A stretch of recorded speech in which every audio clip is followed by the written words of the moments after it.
এ মাসেই ২০০ আসনে বিএনপির একক প্রার্থী চূড়ান্ত হচ্ছে বলে জানিয়েছেন দলটির স্থায়ী কমিটির সদস্য সালাউদ্দিন আহমেদ। রাজধানীর গুলশানের নিজ বাসায় সাংবাদিকদের এসব তথ্য জানান তিনি। সালাউদ্দিন জানান, আগামী নভেম্বরে বিএনপি ভারপ্রাপ্ত চেয়ারম্যান তারেক রহমান দেশে ফিরবেন।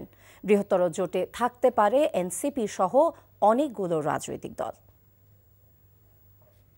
প্রত্যেক নির্বাচনে বিএনপির মতো বৃহৎ উদার গণতান্ত্রিক রাজনৈতিক দলে প্রত্যেক আসনে একাধিক প্রার্থীর সাক্ষাৎকার নিতে হয় এবং থাকে আমাদের অনেক একাধিক যোগ্য প্রার্থী। তার উপরে জোটভুক্ত ইলেকশন করতে গেলে জোটের প্রার্থীদেরও ডিমান্ড থাকে বিভিন্ন সিটে।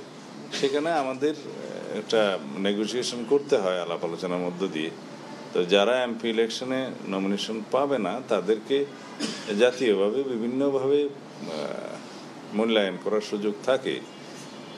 তো আল্লাহর রহমতে যদি জনগণ আমাদেরকে সমর্থন দেয়, সরকার গঠন করতে পারি, তাহলে পরে তাদেরকে মূল্যায়নের আরও একাধিক ব্যবস্থা থাকবে বিভিন্ন জায়গায়, দলে, সরকারে বা স্থানীয় সরকারের বিভিন্ন পর্যায়ে।